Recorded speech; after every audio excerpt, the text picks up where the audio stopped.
Bonjour, que Dieu te bénisse, que le Seigneur, l'Éternel te bénisse, que Dieu ton Père te bénisse, que Dieu ton Père, ton papa qui t'aime, ton papa qui prend plaisir en toi, ton papa qui est toujours là pour toi, ton papa qui est un papa au cœur tendre, un papa qui est sensible pour ses enfants, un père fidèle, un bon père, qui te bénisse, enfant de Dieu, qui te bénisse, fils de Dieu en Jésus-Christ, qui te bénisse, enfant de Dieu, qui te bénisse, fils de Dieu, fille de Dieu, enfant de Dieu, qui te bénisse, et qui te bénisse toi aussi qui n'as pas encore connu Jésus, si tu n'as pas encore connu Jésus, si tu n'es pas encore devenu son enfant, si tu n'es pas encore convaincu, eh bien, béni soit l'Éternel, gloire à Dieu, béni soit l'Éternel. J'espère et je prie que ces paroles que sont en train maintenant, ce message que sont en train maintenant, te donnera la force pour croire au Seigneur, que cette parole t'aidera à mettre ta confiance dans le Seigneur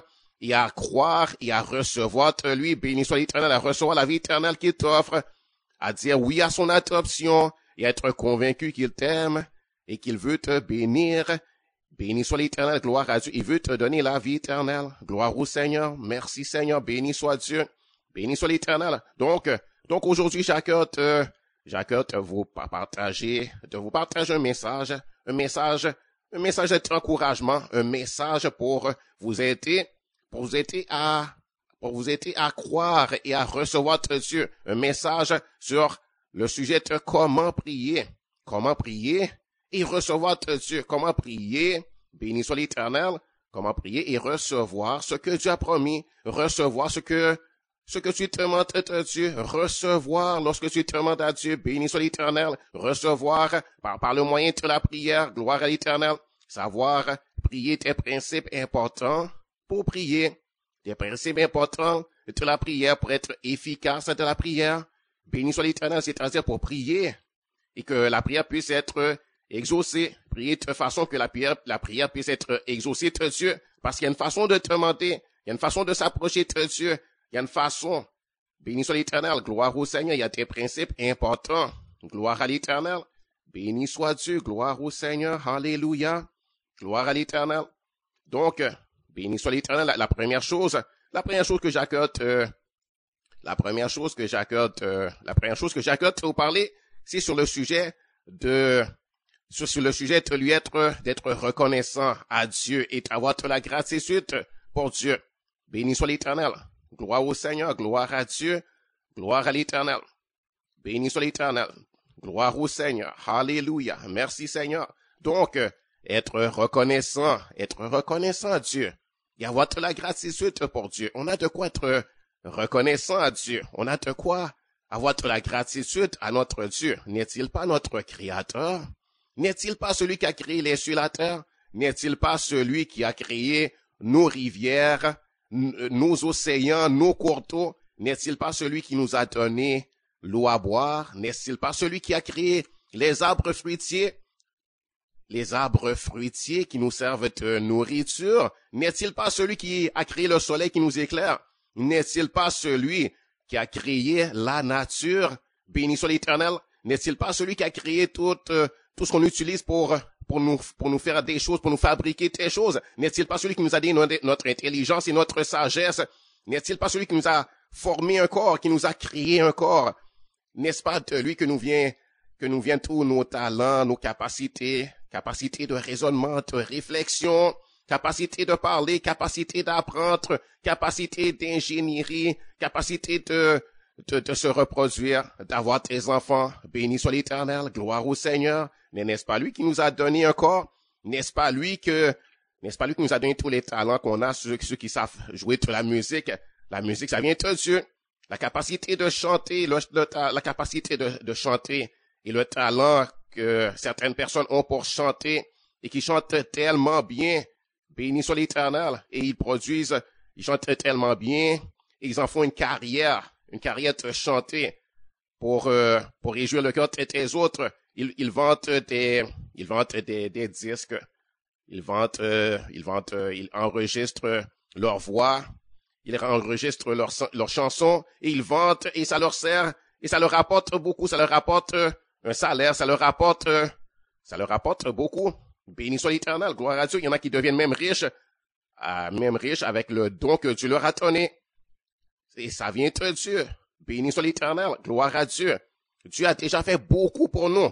Et béni soit l'Éternel. Jésus, il est écrit que Dieu nous a tellement aimés. Dieu a tellement aimé le monde qu'il a donné son Fils unique, Jésus, afin que quiconque croit en lui ne périsse point, mais qu'il ait la vie éternelle.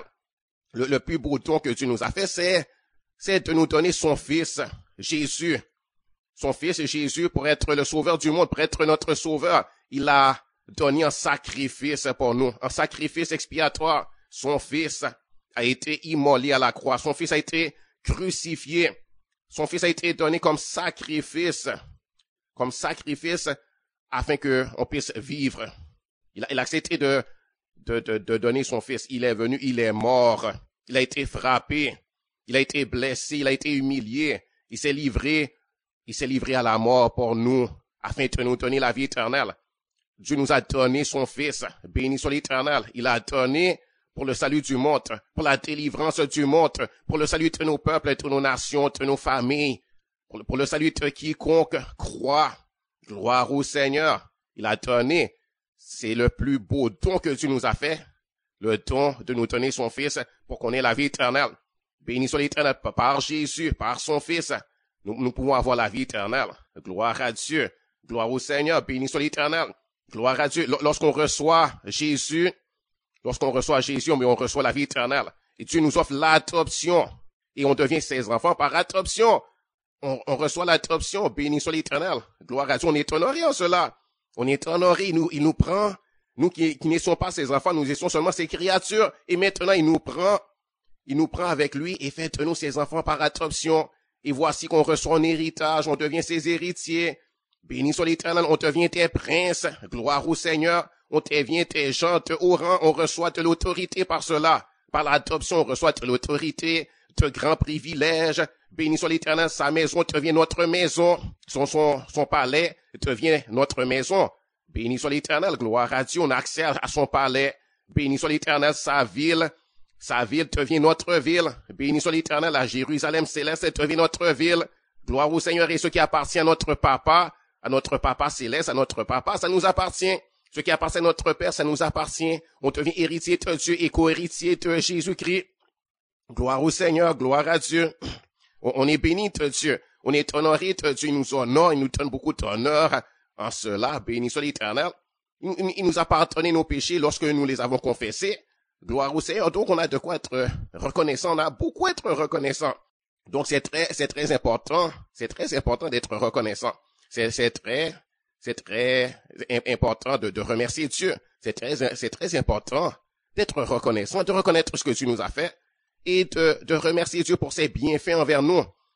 De remercier Dieu pour ses bienfaits envers nous, de se rappeler de ce qu'il a déjà fait pour nous et les énumérer devant lui, en lui disant merci spécifiquement, de les énumérer, de dire spécifiquement à Dieu, merci Seigneur, de reconnaître ce que Dieu a fait pour nous et de lui dire merci. De se rappeler, par exemple, lorsqu'on lui a demandé quelque chose, il nous l'a donné et de dire merci. Et de regarder vraiment ce qu'il a déjà fait pour nous. Par exemple, comme je disais, c'est lui qui a créé la terre, avec toutes les productions de la terre, c'est-à-dire l'eau qu'on boit. C'est Dieu qui nous l'a donné. Il nous donne de l'eau à boire. Il nous donne de la nourriture à manger, même lorsqu'on n'en aurait pas beaucoup maintenant. Mais c'est lui, ce qu'on mange, c'est lui qui l'a donné. C'est lui qui l'a fait. Les arbres, c'est lui qui les a plantés. C'est lui qui les a fait, ces arbres-là. La nourriture, et on en a de la nourriture, sinon on serait déjà mort. Si on n'avait pas de nourriture du tout, on serait déjà mort. Donc Dieu nous a donné de la nourriture. Et même lorsque maintenant, on manquerait de nourriture, et si on en manque, c'est surtout à cause de la cupidité de l'homme, notre prochain. C'est surtout à cause de la cupidité et de l'avarice de l'homme, notre prochain, parce que Dieu a mis sur la terre beaucoup de nourriture. Il a mis de la nourriture en abondance. Il a mis des terres qu'on peut ensemencer et pour faire pousser des fruits, des légumes et des noix et toutes sortes de choses. Il a mis beaucoup de poissons dans les mers. Il a mis beaucoup de poissons dans les mers et dans les rivières et dans les lacs et dans les océans. On pourrait aller pêcher, c'est-à-dire aller attraper des poissons et en manger. Et il a mis les terres mais l'homme, notre prochain, bien souvent, s'accapare des terres et empêche certaines personnes de pouvoir prendre des terres. Il y en a qui s'accaparent de ce que Dieu a donné et ils s'accaparent, ils prennent un grand territoire ou un grand bout de terre pour eux-mêmes. Et il y en a qui ont des terres qu'ils n'utilisent même pas. Et il empêche d'autres de posséder quelques morceaux de terre et de pouvoir les ensemencer, de pouvoir semer, de pouvoir faire de l'agriculture sur la terre. Parce que certaines personnes sont cupides, ils sont avares, ils étaient pour les autres. Il y a des gouvernements aussi qui sont des gouvernements injustes. Il y a des hommes injustes sur la terre, des hommes qui sont trop gourmands, des hommes qui sont trop voraces. Et c'est pas la faute de Dieu, ça. Dieu a mis les choses. Dieu a mis beaucoup de ressources sur la terre. Mais l'homme, notre prochain, à cause de sa cupidité, fait souffrir son prochain. Mais c'est pas Dieu. C'est pas Dieu. Et il y a des choses qui sont arrivées à cause du péché de l'homme, qui cause qu'il y ait de la pauvreté sur la terre, à cause de nos propres péchés et du péché de nos semblables. Du péché de nos semblables. Et on a à se repentir de cela. Mais on n'a pas à se plaindre de Dieu comme si Dieu n'a rien fait pour nous, même si on serait pauvre maintenant. Et si on est pauvre, eh bien, qu'on vienne à Dieu et qu'on lui fasse confiance, qu'on commence à être reconnaissant pour ce qu'il a fait pour nous. Il nous a donné la vie. Il nous a donné la vie. Et même lorsqu'on serait pauvre, eh bien, si on reçoit Jésus comme Seigneur et Sauveur, eh bien, on peut dire, je suis riche déjà. Parce que j'ai Dieu comme papa. J'ai le roi comme papa. Je suis devenu son enfant. Et déjà, donc, je suis riche. Et mon Dieu prendra soin de moi. Mon Dieu pourvoira pour moi. Et un jour, certainement, je verrai toute la richesse et j'en jouirai. Même si maintenant, j'ai pas encore toute la jouissance était bien de mon Père céleste. Un jour, j'aurai la jouissance. Et maintenant, sur la terre, qu'on commence à lui être reconnaissant, qu'on commence à avoir de la gratitude, à exprimer de la gratitude et à lui demander de pouvoir pour nous. Il pourvoira pour nos besoins. Béni soit l'Éternel. Il pourvoira. Gloire au Seigneur. Merci Seigneur. Et on n'a pas besoin d'avoir de grands palais pour savoir que Dieu a pourvu pour nous. On n'a pas besoin d'avoir les plus belles voitures pour pouvoir dire Dieu a pourvu pour moi. Béni soit l'Éternel, gloire à Dieu. On n'a pas besoin d'accumuler tes biens sur la terre. Jésus a dit de pas s'inquiéter pour le lendemain et de pas chercher à s'accumuler tes biens, c'est-à-dire tes richesses matérielles sur la terre. Oui, on peut posséder des choses, mais de pas courir après ces choses, de pas passer notre temps à chercher tes richesses matérielles, parce que c'est pas la volonté de Dieu qu'on passe notre temps à courir après les richesses, quoi que Dieu veut nous donner, quoi que c'est bon de prospérer, mais cherchons premièrement le royaume et la justice de Dieu, comme Jésus l'a dit. Cherchons premièrement la connaissance de Dieu, cherchons premièrement à s'instruire de la parole de Dieu, à apprendre de Dieu, à prier au Seigneur, à chercher le salut des âmes. Béni soit l'Éternel, gloire au Seigneur, à se préparer pour le ciel. À se préparer pour le ciel, parce que à trop courir derrière les choses matérielles, parfois, ça peut nous détourner de Dieu. Et commençons à être reconnaissants. Béni soit l'Éternel, gloire à Dieu. Et Dieu lui-même nous mettra en possession de ce qu'il a préparé pour nous. Béni soit l'Éternel, il nous fera réussir dans les études. Pour ceux qui sont aux études, si tu es aux études, fais confiance à Dieu. Prie au Seigneur, demande-lui l'intelligence, la sagesse et demande-lui de l'aide en toutes choses. Fais-lui confiance, reçois l'intelligence, reçois la sagesse, reçois le discernement, donne-lui gloire et honneur et louange, reçois le Saint-Esprit, demande et reçois son onction, et il te fera réussir. Si tu as fini les études et tu ne trouves pas d'emploi, fais confiance au Seigneur, fais-lui confiance, il t'ouvrira une porte. Il t'ouvrira une porte et sois reconnaissant maintenant pour ce qu'il a déjà fait pour toi. Réjouis-toi dans le Seigneur, ne sois pas triste, ne sois pas découragé. Ne désespère pas, aie confiance à ton Dieu, reçois son esprit, reçois sa parole, crois le Seigneur, sois reconnaissant et le Seigneur te bénira, sa faveur sera déversée sur toi. Béni soit l'Éternel, gloire à Dieu, gloire au Seigneur, c'est très important.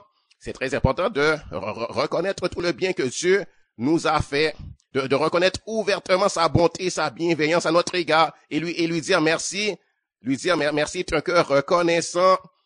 L'ingratitude nous causera beaucoup de tort. L'ingratitude nous causera beaucoup de tort et fermera les oreilles de Dieu à nos prières. Dieu a l'ingratitude en horreur. Dieu a l'ingratitude en horreur. Dieu n'aime pas l'ingratitude. Dieu n'aime pas qu'on ait de l'ingratitude. Il nous faut être reconnaissant, avoir de la gratitude. Sachons dire merci à Dieu.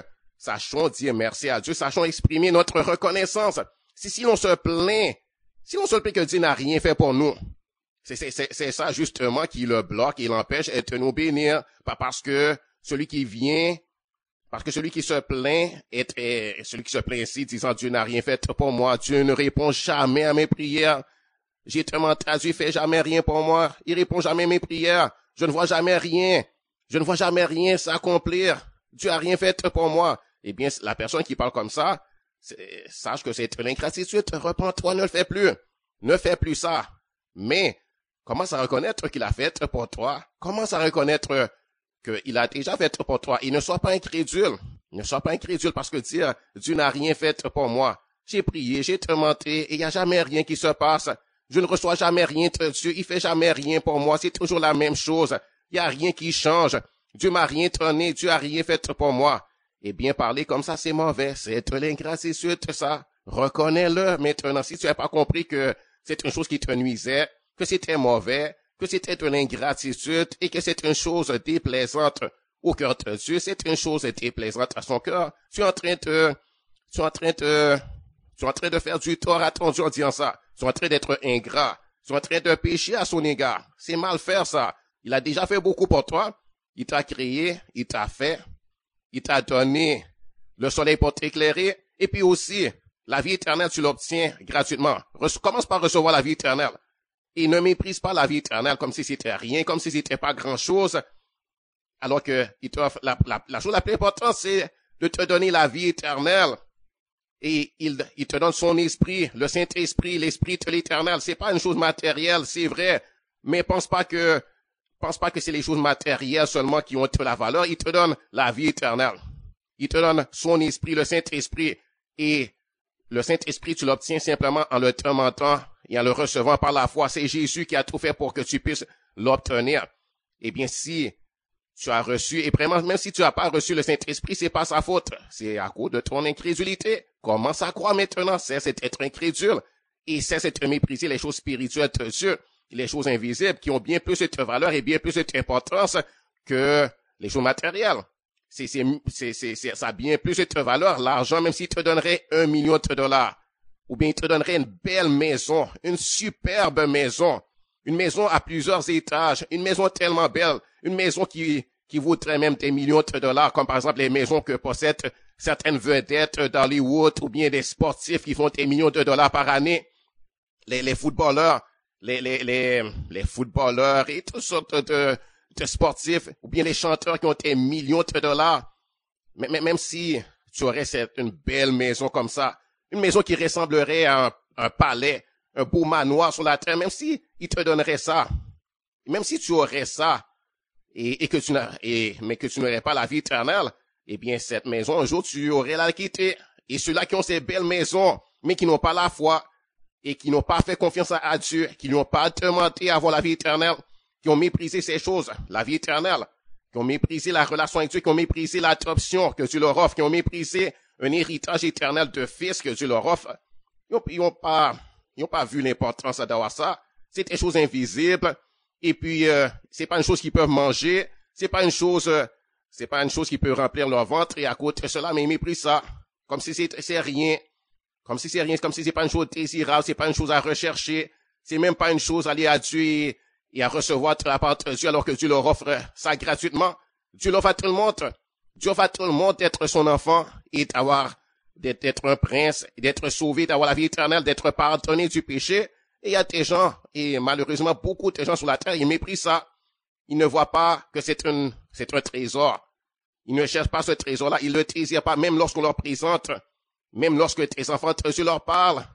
Et les disciples de Jésus, les enfants de Dieu, nous qui connaissons Jésus, on leur dit, Jésus veut te sauver, il veut te donner la vie éternelle, il t'offre un héritage éternel, il veut te donner la vie éternelle, il veut faire de toi son enfant, il veut te faire de toi son enfant. Et quand tu reçois Jésus, tu reçois tout. Tu reçois tout. Et même tu deviens héritier de tout ce qui est sur la terre. Tu deviens héritier de tout ce qui appartient à Dieu. Même si maintenant tu n'en jouirais pas immédiatement de toutes ces richesses-là, ne cours pas après les richesses, mais reçois la vie éternelle. Parce que les richesses de la terre, ça va passer. Et si tu meurs sans Jésus, tu vas périr, tu vas aller en enfer.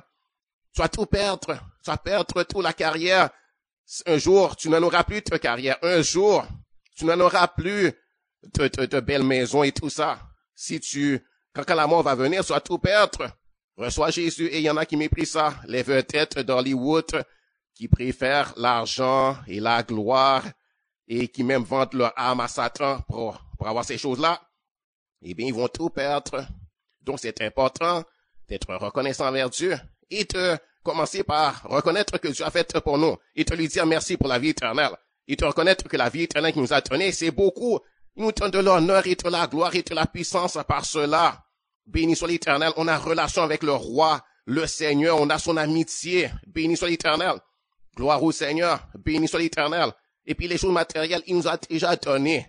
Il nous a donné de la nourriture. On a quand même quelques nourritures à manger. Même si on n'en a pas beaucoup, on en a quand même. Commence à dire merci pour ça. Et après, il va rajouter avec le temps.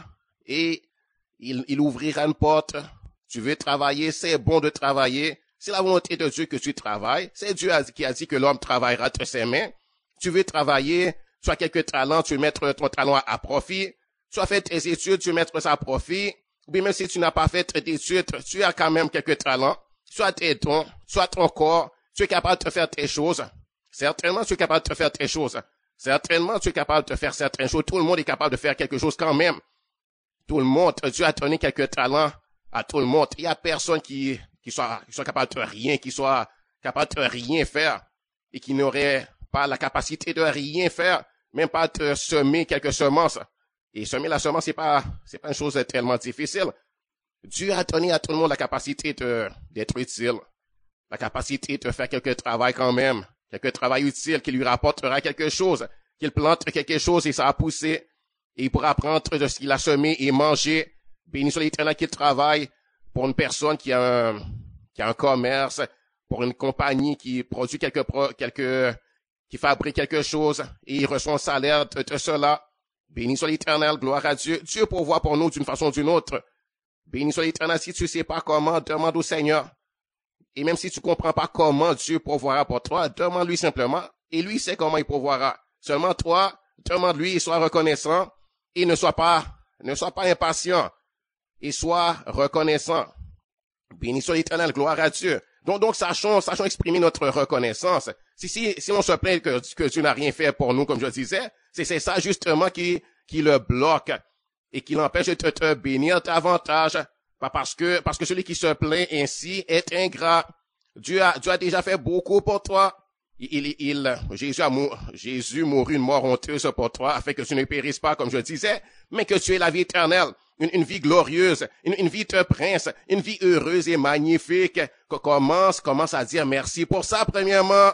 Commence à dire merci pour ça, premièrement. Commence à te réjouir et à lui être reconnaissant pour ça. Commence à ouvrir tes yeux et à voir tout ce qu'il t'a déjà donné. Et après, il pourra faire d'autres choses pour toi. Commence à reconnaître qu'il a déjà fait pour toi. Commence à reconnaître qu'il t'a déjà répondu à tes prières. Si t'as demandé pardon, eh bien, il t'a pardonné. Et te pardonner, c'est pas une chose difficile pour Dieu. Il t'a déjà promis, il veut te pardonner. Si tu lui demandes pardon et qu'il t'a pardonné, ça, il t'a déjà fait quelque chose. Il t'a répondu. Il t'a pardonné. Tu as péché. Et ça méritait des châtiments. Tu étais coupable de péché. Et il t'a pardonné, c'est une grande chose qu'il a fait pour toi. Il t'a pardonné, maintenant il n'y a plus de condamnation pour toi, il n'y a plus de châtiment, tu ne seras pas rejeté, tu ne seras plus rejeté. Et maintenant tu as la paix. Tu as la paix, tu n'as rien à craindre. La crainte s'en va, la peur s'en va, la crainte et tes châtiments s'en va. La honte a été ôtée sur toi. Tu es pardonné. Eh bien, c'est une grande chose, ça. Il t'a pardonné. Il t'a déjà répondu. Il t'a pardonné. Commence par reconnaître que tu es pardonné, que c'est une grande chose. Il a fait quelque chose pour toi. Il t'a pardonné. Tu lui as demandé la vie éternelle. Tu as cru au Seigneur Jésus. Tu as cru que c'est le Fils de Dieu, le Sauveur du monde, le Messie, qu'il mourut et qu'il ressuscita le 3e jour. Tu lui as demandé de te donner la vie éternelle. Eh bien, il t'a donné la vie éternelle. Il te l'a déjà donné. Donc, commence à dire merci pour ça. Il t'a répondu, il t'a donné la vie éternelle.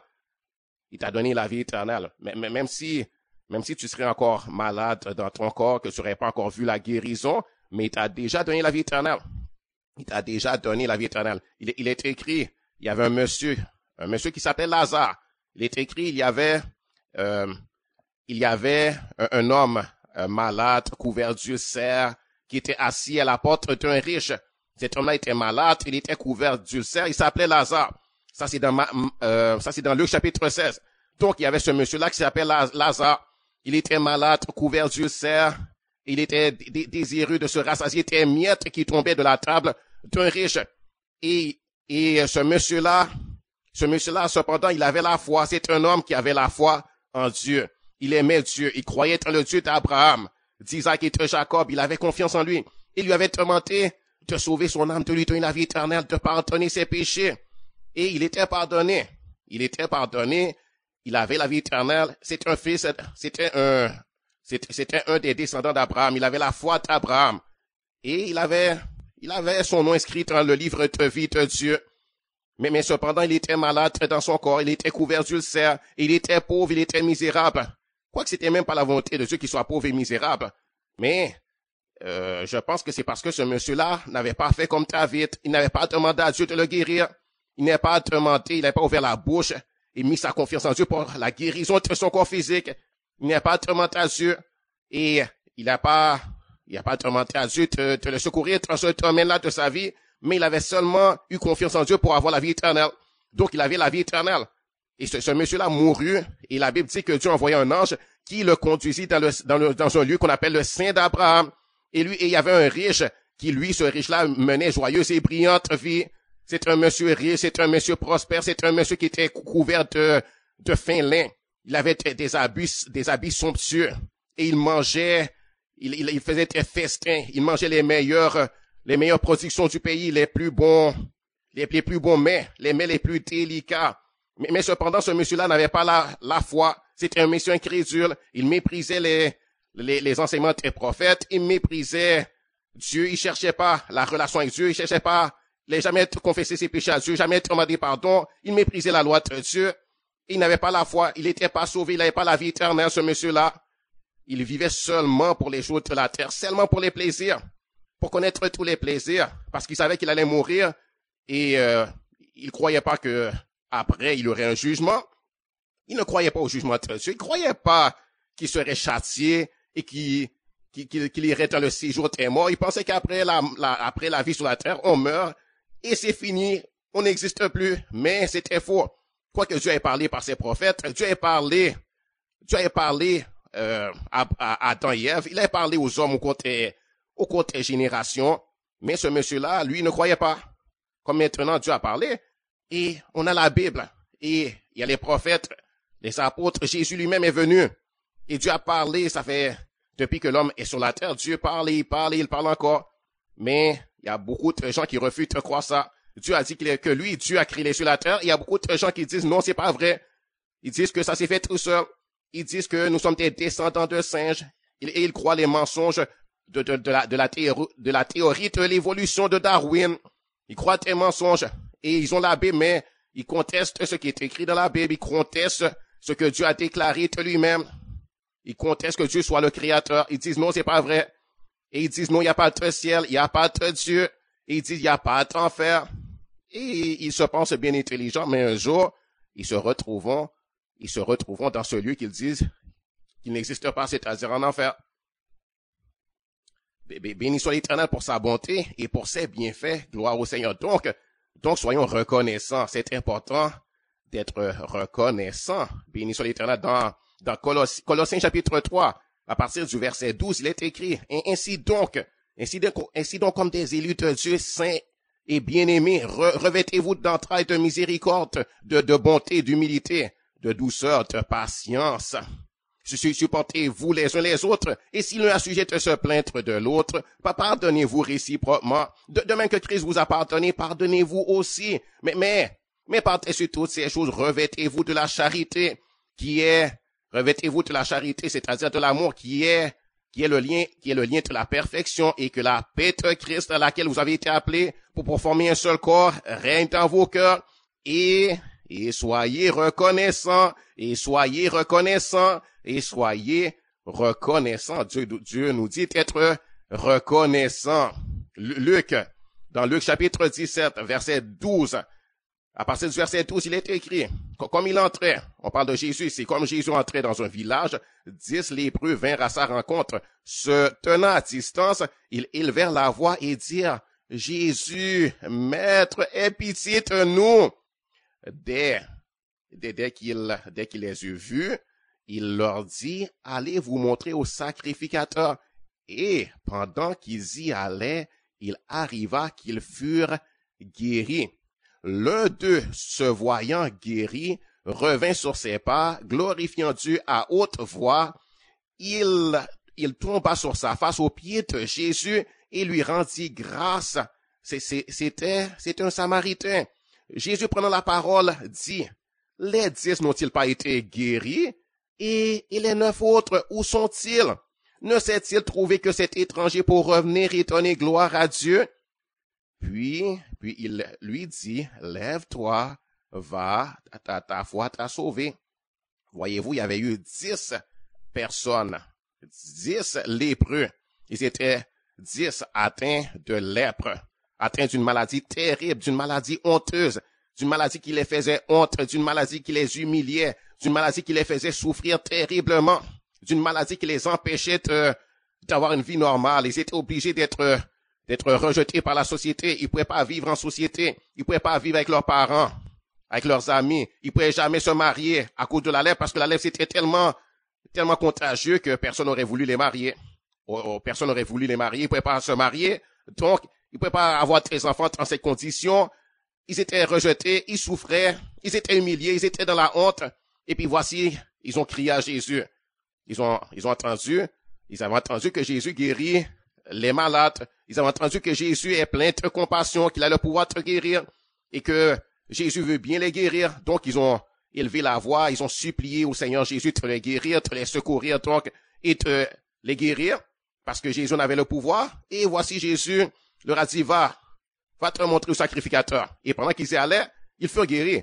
C'est la parole de Jésus qui les a guéris. C'est Jésus qui les a guéris. Et ils n'avaient jamais été guéris auparavant. Ça s'est pas fait tout seul. Il pourrait très bien savoir que ça s'est pas fait tout seul. C'est Jésus qui les a guéris. C'est Jésus le guérisseur. C'est Jésus qui a eu compassion d'eux, qui les a guéris. Et puis voici, ils y allaient. Et pendant qu'ils y allaient, ils furent tous guéris. Tous les 10 ont été guéris.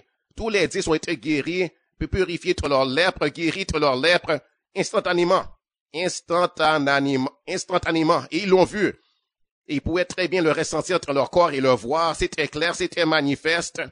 Mais un seul avait de la gratitude dans son cœur, de la reconnaissance envers Jésus pour se retourner, revenir sur ses pas et dire merci Jésus. Merci Seigneur. Merci Jésus. Merci, tu m'as guéri. Merci de m'avoir guéri. Un seul. Il y avait 10. Un seul sur 10 a eu de la gratitude. Tous les autres étaient ingrats. Tous les autres sont même pas revenus pour dire un simple merci. Ils étaient malades depuis bien longtemps. Et cette maladie, personne ne pouvait les guérir. La médecine ne pouvait pas guérir cette maladie. La médecine ne pouvait pas les nettoyer de cette chose, de ce microbe, de cet micro-organisme qui rongeait leur corps, qui les fait souffrir, qui les humiliait, qui était en train de les détruire. Ils étaient en train de dépérir. Et Jésus a fait ça pour eux. Gratuitement. Ils n'ont rien payé pour ça. C'est pas qu'ils sont venus voir Jésus comme on va voir un médecin et qu'ils lui ont donné des honoraires, qu'ils lui ont donné un salaire pour ça. C'était gratuit que Jésus l'a fait. C'était la moindre des choses d'aller lui dire merci, n'est-ce pas? C'était la moindre des choses de lui être reconnaissant et de pas juste prendre et s'en aller même pas dire merci. Mais ils sont même pas revenus dire merci. Les 9 ne sont même pas revenus. Un seul homme parmi eux, est revenu dire merci. Et Jésus leur a dit, les 10 n'ont-ils pas été guéris? Et la réponse est oui, les 10 ont été guéris. Et les 9 autres, où sont-ils? Donc, vous voyez, ça fait de la peine à Jésus. Ils ont fait de la peine à Jésus. Jésus a remarqué, Jésus a vu qu'ils sont ingrats et Jésus n'y a pas pris plaisir, il n'a pas aimé ça, n'est-ce pas? Pourquoi il aurait-il demandé où sont-ils les autres? N'ont-ils pas aussi été guéris? Jésus a remarqué, n'est-ce pas? Il a vu leur ingratitude, ça lui a pas fait plaisir. Il n'a pas été content de cela. Ça fait pas plaisir à Dieu, notre ingratitude. Et ils ont été vraiment très ingrats. C'est la moindre des choses de venir dire merci. Mais il n'y a pas de reconnaissance. ils ont été ingrats. Ils ont juste pris la bénédiction et ils s'en sont allés. Ils sont même pas revenus. Ils sont pas revenus. C'est comme ça. Maintenant encore sur la terre, il y a encore de l'ingratitude. Il y a encore de l'ingratitude. La chose, c'est que chacun soi-même, ne soyons pas ingrats. Faisons attention à soi-même pour ne pas être ingrats. Et si on a été ingrat, bien, repentons-nous de notre ingratitude, de ce péché qui est en nous. Et puis, commençons à bien faire. Béni soit l'Éternel. Commençons à dire merci. Commençons à avoir de la gratitude. Béni soit l'Éternel. Et ce sera bon pour nous. Et on va avoir plus que la guérison parce que ce monsieur-là a non seulement été guéri, mais voici que il a été sauvé. Sa foi l'a sauvé. Il n'a pas été seulement guéri de sa maladie, mais parce qu'il a eu confiance en Jésus, parce qu'il a eu de la gratitude, de la reconnaissance, qu'il a mis sa confiance en Jésus et qu'il a cherché plus que, et après qu'il est venu vers Jésus et il a été sauvé. Il n'était pas seulement guéri, mais lui, il a été sauvé. Béni soit l'Éternel. Il a eu ses péchés pardonnés. Il a eu ses péchés effacés. La condamnation a été ôtée. Il a reçu la vie éternelle. Il a été sauvé, pas juste guéri. Pas juste guéri. Il y a des gens qui viennent, par exemple, dans l'assemblée d'église, parce qu'ils ont besoin d'une guérison. Ils sont malades. Ils ont le sida, par exemple, ou bien un cancer.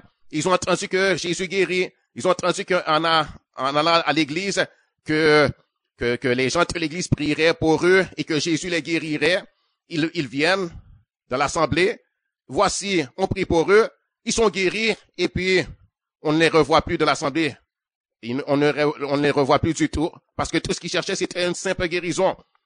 Ils n'aimaient pas Jésus, ils cherchaient pas vraiment Dieu et ils voyaient pas pourquoi ils devraient chercher Dieu plus que ça. Pour eux, c'est juste une guérison. Mais ils n'avaient pas la foi, ils n'avaient pas la reconnaissance et ils ne voulaient pas de Dieu personnellement, de Dieu, de la personne. Ils voulaient juste un don de sa part. Ils voulaient juste un cadeau de sa part, une guérison de sa part. Mais lui, la personne, il n'est pas de respect pour lui. Il voulait pas l'honorer. Ils voyaient pas dans leur cœur de l'honorer, de s'attacher à lui, de l'aimer, de l'écouter, de faire sa volonté. Et ils ont juste pris comme un cadeau, ils ont juste pris la chose, la guérison, puis ils s'en sont allés. Et ils nous ont oublié Dieu. Ils sont même pas revenus dire merci à Dieu. Ils sont pas revenus pour le chercher et pour dire Dieu, comment puis-je moi te servir? Qu'est-ce que je peux faire pour toi, Seigneur? Qu'est-ce que tu veux de moi? Quelle est ta volonté envers moi? Tu m'as guéri. Moi, comment je peux t'honorer en retour? Comment je peux t'honorer en retour? Et ils sont pas revenus dire merci au Seigneur. Ils sont pas attachés à Dieu. Ils ont pas cherché sa parole. Ils ont pas cherché son enseignement. Ils ont pas cherché la communion avec lui. Ils n'ont pas cherché son amitié. Ils n'ont pas cherché, Dieu voulait les avoir pour enfants. Et ils n'ont pas voulu être son enfant. Ils n'ont pas voulu être son enfant. Ils n'ont pas désiré ça. Ils ont seulement cherché une petite guérison. Comme si la guérison c'était la fin des choses. Comme si la guérison c'était ça le but. C'était juste ça la chose importante. La guérison. Et rien d'autre. Et ils se sont trompés. Ils étaient dans l'erreur dans cela. Gloire au Seigneur. Dieu est bon. Béni soit l'Éternel. Gloire au Seigneur. Donc, disons merci au Seigneur. Soyons reconnaissants. Béni soit l'Éternel. Disons merci à Dieu pour ce qu'il avait déjà fait pour nous. Béni soit l'Éternel. Et lorsqu'on demande au Seigneur, croyons qu'on a reçu et disons merci au Seigneur. Béni soit l'Éternel. Gloire à Dieu. Béni soit l'Éternel. Autre chose pour prier et recevoir de Dieu, pour prier avec efficacité. Donc, comment prier? Il faut prier avec foi. Il faut prier. Autre chose, il faut prier avec foi. Lorsqu'on prie, il faut prier avec foi. Il faut prier avec foi, ayant confiance en Dieu. Ayant confiance en Dieu et croyant ses paroles qu'il nous a adressées. Croyant ses promesses. Croyant ce qu'il nous a enseigné dans les saintes écritures, dans la Bible. Il faut prier ayant confiance en son intégrité et en sa fidélité. Ayant confiance en son intégrité et en sa fidélité. Croyant son amour pour nous. Croyant que Dieu nous aime. Croyant son amour. Croyant qu'il nous aime. Croyant son amour pour nous et pour l'homme notre prochain. Lorsqu'on prie, il faut prier croyant en son pouvoir, dans le pouvoir de Dieu de faire, même au-delà de ce que nous demandons ou pensons. Croire en son pouvoir de faire, même au-delà de ce que nous demandons ou pensons. Croire qu'il a fait. Croire qu'il a fait et qu'il peut faire des prodiges. croire que Dieu a déjà fait des prodiges. Il a fait des prodiges au cours de l'histoire de l'humanité. Il a fait des prodiges et il peut encore faire des prodiges. Dieu a fait des prodiges. Dieu a fait des prodiges dans le désert, par exemple, pour le peuple d'Israël. Dieu a fait des prodiges. Il a fait des miracles. Il a fait des merveilles. Il a créé les cieux, la terre, et ça, c'est déjà une grande chose que Dieu a fait là. Il a démontré un grand pouvoir, une grande puissance en créant les cieux, la terre, les galaxies, la planète Terre et les arbres sur la terre et les animaux. Il y a toutes sortes d'animaux, il y a des insectes, il y a toutes sortes d'oiseaux. Tout ça, c'est l'œuvre de Dieu. C'est sa création. C'est son œuvre. C'est le résultat de son travail. C'est lui qui a fait ça. Et il a fait des prodiges pour l'homme. Il a ressuscité des morts. Il a guéri des malades. Il a fait toutes sortes de grandes choses. Il a fait toutes sortes de choses. Il a fait toutes sortes de choses. Donc, il faut croire que Dieu a fait des prodiges, que Dieu a fait de grandes choses et qu'il peut encore faire de grandes choses. Il a encore le pouvoir, la puissance de faire de grandes choses, de faire des prodiges, de créer. Il a le pouvoir de faire des merveilles, des miracles, des choses qui dépassent notre compréhension et notre intelligence humaine. Il a le pouvoir de créer. Il a le pouvoir de créer des choses. Il a créé toutes sortes de choses, n'est-ce pas? Il a créé des choses qu'on peut voir de nos yeux. Il a créé d'autres choses qui sont encore invisibles à nos yeux maintenant. Il a créé toutes sortes de choses. Et ce qu'il a créé et qu'on peut voir, c'est facile. On a juste à lever les yeux et on regarde et on voit, il a créé beaucoup de choses. Il a créé beaucoup de choses. Et on peut voir son intelligence à travers ça, sa sagesse, sa science. Et on peut voir que décidément, Dieu, c'est un grand créateur. Il est ingénieux. Il est très intelligent. Et on voit que décidément, Dieu, il s'est bien calculé, n'est-ce pas? Il s'est bien calculé. Il s'est planifié. C'est un bon planificateur. C'est un bon ingénieur. C'est un bon architecte. Béni soit l'Éternel. Et Dieu, il est intelligent. Il a un but à tout ce qu'il a fait. Il a fait les choses avec intelligence, avec sagesse, avec une grande ingéniosité. Béni soit l'Éternel. Donc, il faut croire que Dieu a créé. Et il a encore le pouvoir de créer des choses, de restaurer ce qui a été endommagé aussi.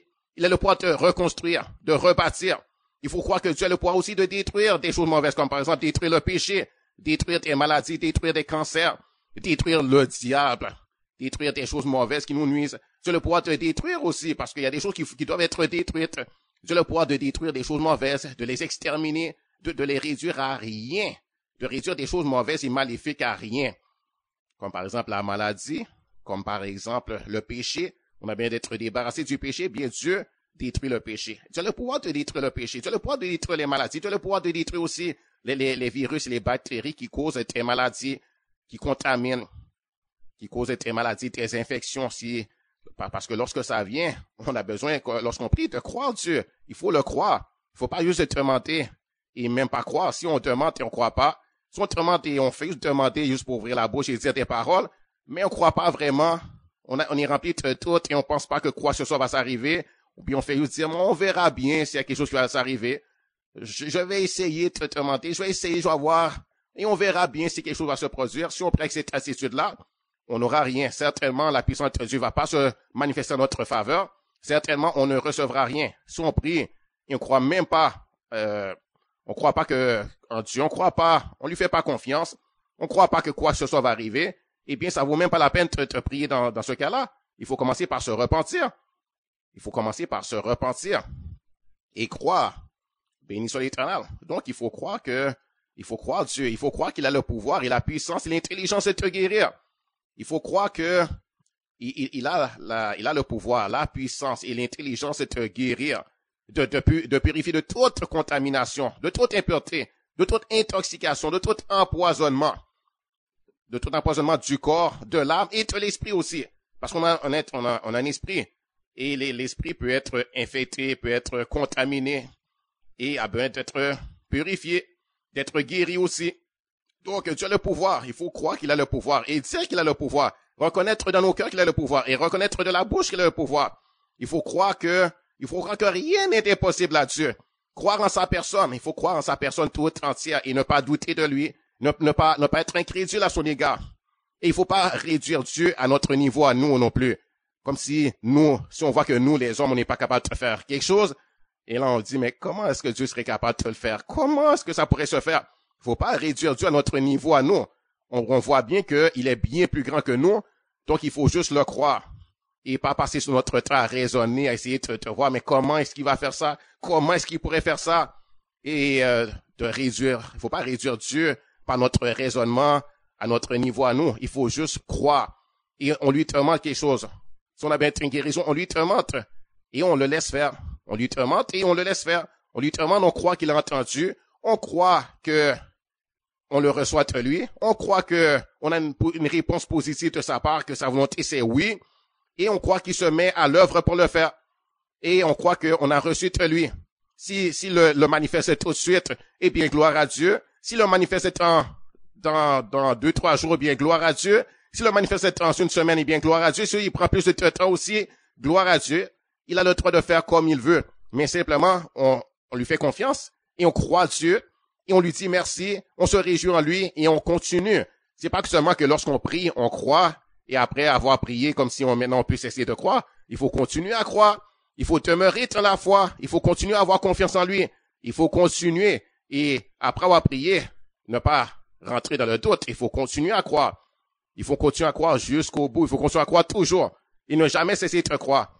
Ne jamais cesser d'avoir confiance en lui. Ne jamais cesser de croire en sa personne, en ses pouvoirs, en sa parole, en ses promesses. Béni soit l'Éternel. Gloire à Dieu. Gloire au Seigneur. Gloire à l'Éternel. Béni soit l'Éternel. Dans Hébreux chapitre 11, il nous est dit à propos de la foi, à propos de croire Dieu, d'avoir confiance en Dieu. Il est écrit, or la foi est une ferme assurance des choses qu'on espère, une démonstration de celles qu'on ne voit pas. Donc la foi c'est une ferme assurance des choses qu'on espère. C'est une démonstration de celles qu'on ne voit pas. Une ferme assurance des choses qu'on espère. Une ferme assurance, c'est d'avoir fermement confiance, c'est d'être convaincu, d'être persuadé, de croire Dieu. Et de pas douter de lui. Mais on a une ferme assurance des choses qu'on espère. On a une ferme assurance, on croit que Dieu, il est réel, il existe. Et on espère qu'il joue de lui. Eh bien, on a une pleine assurance que béni soit l'Éternel, on a reçu de Dieu et que la chose, on va voir s'accomplir. Pour l'avoir possédé, il est écrit pour l'avoir possédé, la foi, les anciens ont obtenu un témoignage favorable. C'est par la foi que nous reconnaissons que le monde a été formé par la parole de Dieu, en sorte que ce qu'on voit n'a pas été fait de choses visible. C'est par la foi qu'Abel offrit à Dieu un sacrifice plus excellent que celui de Caïn. C'est par elle qu'il fut déclaré juste, Dieu approuvant ses offrandes. Et c'est par elle qu'il parle encore, quoique mort. Donc Abel offrit à Dieu une offrande, et son offrande fut agréable à Dieu parce qu'il avait confiance en Dieu, parce qu'il avait foi en son Dieu. Il avait foi en la personne de son Dieu. Il respectait son Dieu, il l'honorait. Son Dieu était important pour lui. Et il a offert son offrande avec foi, avec respect à son Dieu. Il voulait honorer son Dieu. Et il avait confiance en son Dieu. Il avait confiance en son Dieu. Il voulait l'honorer. Et il lui a donné quelque chose il lui a apporté son offrande de façon vraiment honorer Dieu. De façon vraiment avec un grand respect pour Dieu, avec admiration pour Dieu. Il n'a pas apporté de façon méprisante. Il n'a pas apporté juste n'importe quoi sans quelque chose de sans valeur. Il a apporté quelque chose à Dieu qui avait de la valeur pour lui. Quelque chose il a offert à Dieu son meilleur. Il a offert à Dieu son meilleur. Il a offert à Dieu la chose vraiment voulant honorer Dieu. Et il n'a pas offert juste les restants. Il n'a pas offert les choses comme les choses qu'il n'a pas besoin, les choses qui sont, comme juste apporter le reste des choses qui sont sans valeur. Non, il a apporté ce qu'il avait de meilleur. Et il a eu confiance en son Dieu. Et il a aimé son Dieu. Et donc, son offrande a été acceptable à Dieu. Son offrande, Dieu a pris plaisir dans son offrande. Dieu a pris plaisir et Dieu l'a béni en retour. Mais quant à Caïn, Dieu n'a pas pris plaisir dans l'offrande de Caïn. Dieu l'a pas reçu. Dieu n'a pas pris ça comme si Caïn voulait vraiment l'honorer. Dieu a vu que Caïn ne voulait pas vraiment honorer Dieu. Que Caïn n'avait pas à cœur d'honorer Dieu. Que Caïn n'avait pas à cœur d'honorer Dieu. Que Caïn n'avait pas de respect pour lui. Que Caïn n'avait pas... Caïn n'était pas venu avec révérence. Caïn lui a offert peut-être des fruits ou bien des produits de la terre qui étaient pourris. Caïn lui a offert des choses les pires. Il lui a offert les choses les pires. Donc Dieu n'a pas agréé l'offrande de Caïn. Dieu n'a pas approuvé son offrande. Mais l'offrande d'Abel fut agréable à Dieu. Dieu y a pris plaisir. Dieu a été content de cela. Et peut-être aussi que Dieu avait demandé une offrande spécifique et Caïn lui a juste apporté à Dieu ce que lui voulait bien apporter, n'importe quoi. Dieu demande quelque chose de spécifique, par exemple, et il a entendu, il a très bien compris, mais lui dit, oh, je vais lui apporter ce que je veux. J'ai pas apporté ces choses-là, moi je veux ça, je vais essayer de lui donner ça qu'il prenne. Je lui dois rien de toute façon. Et il apporte la chose avec désinvolture, avec une attitude vraiment mauvaise. Et bien, évidemment, Dieu ne recevra pas avec une attitude comme ça. C'est important de quelle façon on apporte à Dieu. Il est écrit, c'est par la foi. C'est par la foi qu'Enoch fut enlevé. C'est par la foi qu'Enoch fut enlevé pour qu'il ne vit point la mort et qu'il ne parut plus parce que Dieu l'avait enlevé. Car avant son enlèvement, il avait reçu le témoignage qu'il était agréable à Dieu. Or, sans la foi, il est impossible de lui être agréable. Car il faut que celui qui s'approche de Dieu croit que Dieu existe et qu'il est le rémunérateur de ceux qui le cherchent. Donc, Enoch fut agréable à Dieu parce qu'il avait foi en Dieu. Il avait foi en Dieu, il s'est approché de Dieu de la prière et il priait à Dieu et il communiait avec Dieu avec foi. Tandis que quelqu'un qui prierait à Dieu mais sans foi, sans confiance, qu'il ferait juste par religiosité. Quelqu'un qui prie juste par religiosité, qui prie juste par exemple des prières répétitives et qui prie notre Père, mais notre Père qui est au-dessus, que ton nom soit sanctifié, que ton nom règne, que ta volonté soit faite sur la terre comme celle, et qui fait une simple répétition, qui répète ça par exemple 10 fois, parce que par exemple quelqu'un lui a dit par exemple un prêtre par exemple lui a dit répète ça 10 fois, et parce que tu auras répété 10 fois, eh bien Dieu quand même il sera obligé de te le faire pour toi. Et lui il fait ça, il répète ça, mais c'est juste une simple répétition, il est pas en train vraiment de s'adresser à Dieu. Il fait juste des répétitions de prières apprises par cœur. Et il le fait sans vraiment avoir son cœur fixé vers Dieu. Il le fait, il croit même pas vraiment. Il fait juste ça comme ça. Il dit peut-être que ça m'apportera quelque chose. On verra bien. Peut-être que ça marche. Peut-être que ça réussira. On sait jamais. Eh bien, cette personne-là ne sera pas agréable à Dieu. Sa prière sera pas répondue de Dieu. Dieu ne le recevra pas. Dieu le regardera même pas à lui. Parce que cette personne-là n'a pas la foi. Cette personne-là, il n'a pas la foi. Donc, il faut prier, croyant en Dieu. Et en confiance en Dieu, croyant sa parole. Et puis, venant à Dieu, et croyant comme si on le voit, mais avec les yeux de la foi. On le voit avec les yeux de la foi. On a confiance, on sait que Dieu est là. On sait qu'il est réel, on sait qu'il existe. On sait que c'est lui qui a créé les cieux et la terre.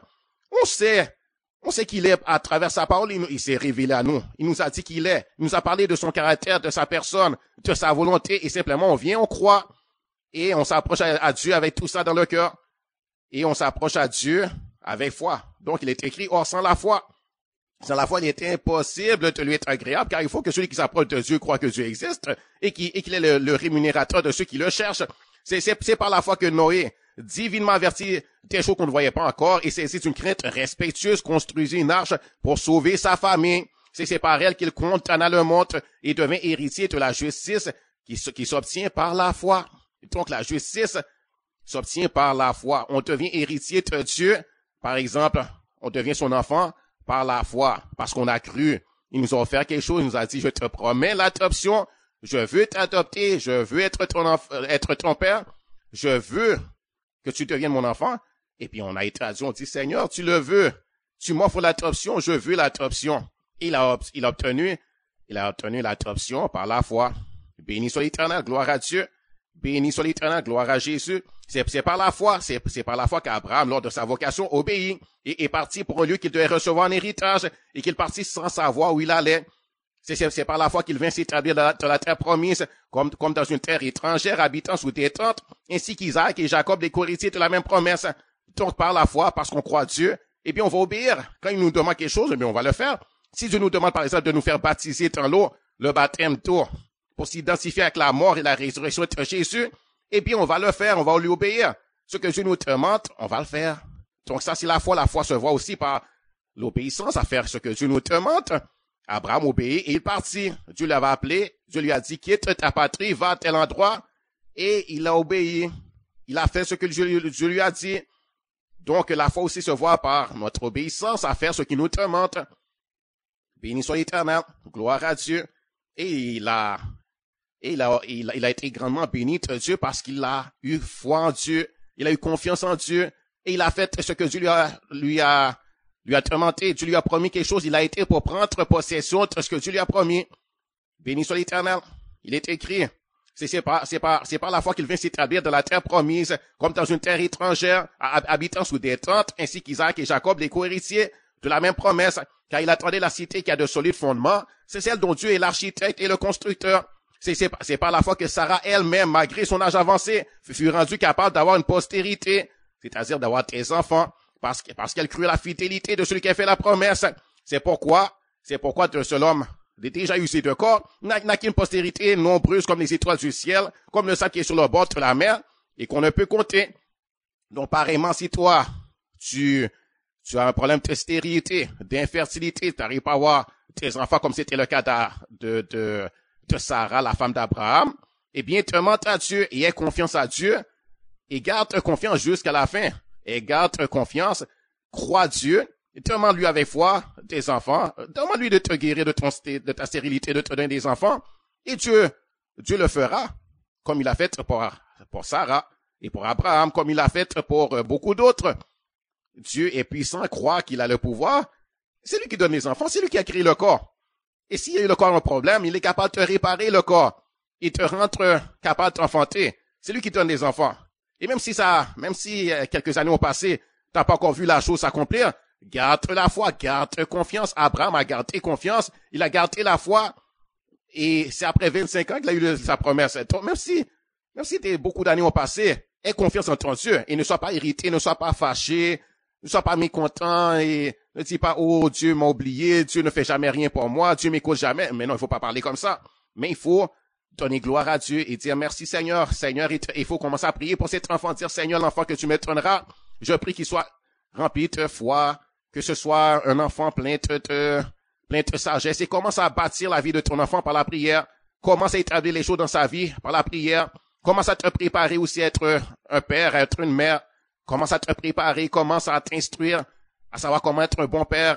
Lis tes livres sur le sujet de la paternité, de comment être un père. Commence à recevoir la sagesse, commence à te préparer pour recevoir ton enfant. Et prie pour ton enfant. Prie pour, disant au Seigneur, demande au Seigneur le genre de caractère que tu veux que ton enfant a. Prie pour ton enfant disant, Seigneur, je veux qu'il soit ton disciple, je veux qu'il croie en toi. Je veux que mon enfant, Seigneur, au Dieu, Seigneur, je veux qu'il croit en toi et je veux qu'il soit obéissant, Seigneur. Je veux pas qu'il soit un homme rebelle. Et Seigneur, que mon enfant sera aussi, Seigneur, docile à mon égard. Que cet enfant, Seigneur, sera un enfant qui me donnera de la joie et pas un enfant qui me fera plaisir, qui me fera pleurer. Je ne veux pas, Seigneur, qu'il soit délinquant. Et au nom de Jésus, je ne permettrai pas que le diable s'empare de mon enfant et qu'il devienne délinquant. Et Seigneur, oh Dieu, au nom de Jésus, donne-moi l'onction, Seigneur, pour apprendre, Seigneur, Dieu, à bien instruire mon enfant à faire son éducation de la façon que tu veux. Et tu commences à prier, et tu pries jour après jour, semaine après semaine, mois après mois, année après année, jusqu'à ce que la chose s'accomplisse, et tu n'arrêtes pas de prier. Et ne te plains pas, ne murmure pas, mais tu pries, et tu es en train de te préparer, et tu as confiance en Dieu, et tu crois que Dieu te le donne. Béni soit l'Éternel. Tu crois que c'est en train de s'accomplir.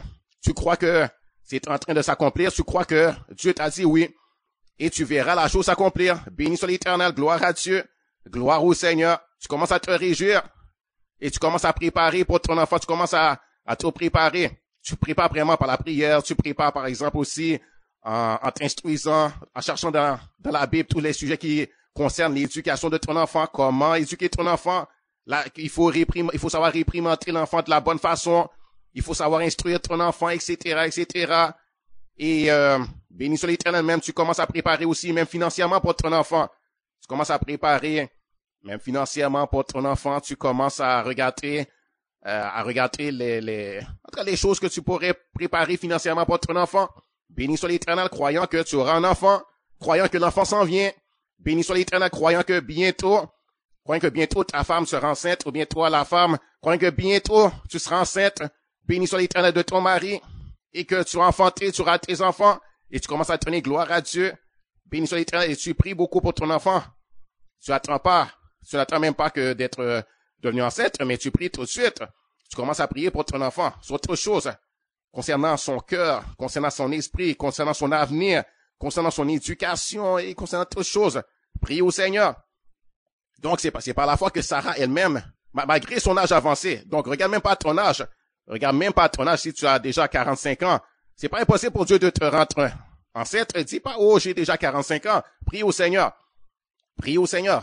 Parce que Sarah ne regarda pas son âge avancé. C'est marqué, c'est par la foi que Sarah elle-même malgré son âge avancé, fut rendue capable d'avoir une postérité, parce qu'elle crut la fidélité de celui qui a fait la promesse. C'est pourquoi d'un seul homme déjà usé de corps, naquit une postérité nombreuse comme les étoiles du ciel, comme le sable qui est sur le bord de la mer, et qu'on ne peut compter. Abraham et Sarah ont eu confiance en Dieu. C'est dans la foi qu'ils sont tous morts sans avoir obtenu les choses promises, mais les ont vus et salués de loin, reconnaissant qu'ils étaient étrangers et voyageurs sur la terre. Ceux qui parlent ainsi montrent qu'ils cherchent une patrie. S'ils avaient eu en vue celle d'où ils étaient sortis, ils auraient eu le temps d'y retourner. Mais maintenant, ils en désirent une meilleure, c'est-à-dire une céleste. C'est pourquoi Dieu n'a pas honte d'être appelé leur Dieu, car il leur a préparé une cité.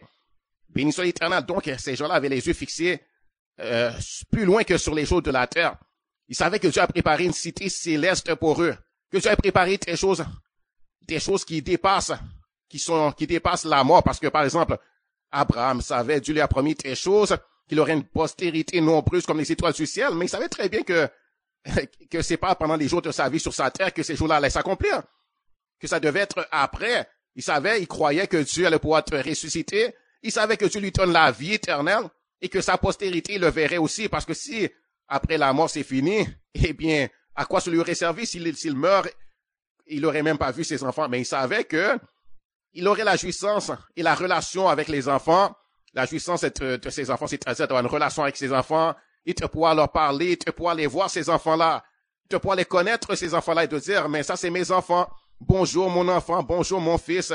Dieu lui a promis que parmi ses enfants, sa descendance, il y aurait été roi, il y aurait été prophète et tout ça. Mais il n'a pas eu le temps de voir les rois. Il était mort je pense qu'il est mort à 175 ans. Il n'a pas eu le temps de voir les rois, mais il savait que Dieu a préparé des choses qui vont s'accomplir après sa mort. Et il savait que Dieu allait le ressusciter. Et il savait aussi que même après la mort, il vit, même si le corps meurt, il savait que son esprit allait continuer à vivre. Et que Dieu allait l'amener dans le lieu que Dieu a préparé pour lui, un lieu de repos, un lieu de réjouissance. Et que là, il continuera à vivre et il jouirait de beaucoup de choses. Et il aurait la relation avec ses enfants. Et il savait un jour que même il paraîtrait dans le trône de Dieu, dans le paradis de Dieu, et qu'il verrait Dieu face à face. Béni soit l'Éternel. Et il savait aussi que même la terre, Dieu lui a promis la terre, un jour, son corps ressusciterait. Il reviendrait sur la terre, dans le lieu que Dieu lui a promis, c'est-à-dire Canaan, dans ce pays-là, et que il serait là avec Dieu, gouverner et jouir de ce pays, il avait marché dans le pays, mais lorsqu'il était vivant sur la terre, lui, il possédait pas encore le pays. Il croyait qu'un jour, sa descendance, sa postérité, ses enfants deviendraient une nation, il prendrait possession du pays, mais lui, il n'est pas encore pris possession du pays, mais il savait que le pays lui appartient à cause de la promesse de Dieu, que c'est à lui, et qu'un jour, il reviendrait prendre possession du pays et jouir vraiment du pays avec sa descendance, ses enfants, son peuple, dans ce pays-là. Béni soit l'Éternel, gloire à Dieu. Mais maintenant, ses enfants, qui est le peuple d'Israël, ont pris possession du pays. Mais Abraham, lui, n'est pas encore venu dans le pays pour jouir du pays. Mais un jour, ça va se faire, il le sait. Béni soit l'Éternel, gloire à Dieu.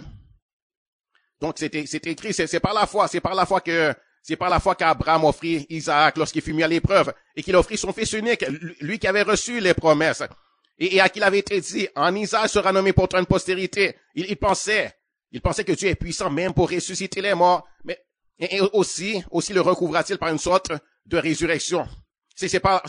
Donc Abraham, Dieu avait mis Abraham à l'épreuve, Dieu lui avait demandé d'offrir son fils Isaac en sacrifice à Dieu. C'était juste pour l'éprouver, mais lui, il savait pas. Et il a obéi à Dieu. Et il croyait que Dieu lui a promis quelque chose. Il croyait que si Dieu me demande de le sacrifier, eh bien Dieu va le ressusciter, puisque c'est à travers lui que je dois avoir une postérité, avoir beaucoup d'enfants. Or, Dieu me demande maintenant de le sacrifier, de le mettre à mort. Et il allait faire ce que Dieu lui demandait. Et c'est au dernier moment que Dieu a dit, arrête, ne le fais pas. Ne le fais pas. Je sais maintenant que tu crées l'Éternel et que ce que je te demande, tu le fais. Béni soit l'Éternel, gloire à Dieu. Donc, il pensait que Dieu est puissant même pour ressusciter les morts. Aussi le recouvra-t-il, c'est-à-dire recouvra-t-il son fils par une sorte de résurrection. C'est par la foi qu'Isaac bénit Jacob et Isaïe a vu des choses à venir. C'est par la foi que Jacob mourant bénit chacun des fils de Joseph et qu'il a Torah appuyé sur l'extrémité de son bâton. C'est par la foi que Joseph mourant fit mention de la sortie des fils d'Israël et qu'il donna des ordres au sujet de ses jours. Béni soit l'Éternel, gloire au Seigneur, béni soit Dieu. C'est par la foi que Moïse, à sa naissance, fut caché pendant 3 mois par ses parents, parce qu'ils virent que l'enfant était beau et qu'ils ne craignirent pas l'ordre du roi. C'est par la foi que Moïse est devenu grand, refusa d'être appelé fils de la fille de Pharaon, aimant mieux être maltraité avec le peuple de Dieu que d'avoir pour un temps la jouissance du péché, regardant l'opprobre de Christ comme une richesse plus grande que les trésors de l'Égypte, car il avait les yeux fixés sur la rémunération. C'est par la foi qu'il quitta l'Égypte, sans être effrayé de la colère du roi, car il se montra ferme comme voyant celui qui est invisible. C'est par la foi qu'il fit la Pâque et l'aspersion du sang, afin que l'exterminateur ne touchât pas au premier-né des Israélites. C'est par la foi qu'ils traversèrent la mer Rouge comme un lieu sec, tandis que les Égyptiens qui en firent la tentative furent engloutis. C'est par la foi que les murailles de Jéricho tombèrent après qu'on en eut fait le tour pendant 7 jours. C'est par la foi que Rahab, la prostituée, ne périt pas avec les rebelles, parce qu'elle avait reçu les espions avec bienveillance.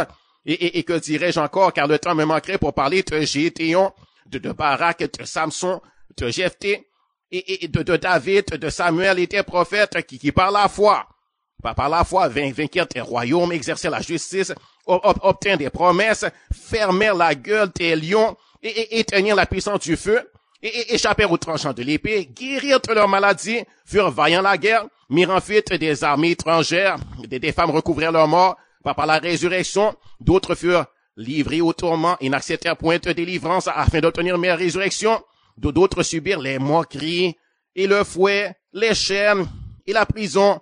Ils furent lapidés, sciés, torturés, ils moururent tués par l'épée, ils allèrent ça et là vêtus de peau de brebis et de peau de chèvre, dénués de tout, persécutés, maltraités, eux dont le monde n'était pas digne, et errant dans les déserts et les montagnes, dans les cavernes et les antres de la terre, tous ceux-là à la foi desquels il a été rendu témoignage, n'ont pas obtenu ce qui leur était promis.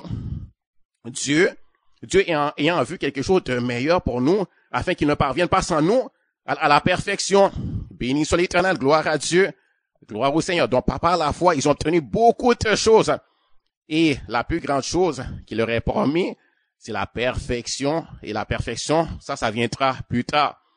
Béni soit l'Éternel, quand les morts ressusciteront, et ils ressusciteront incorruptibles, immortels, indestructibles.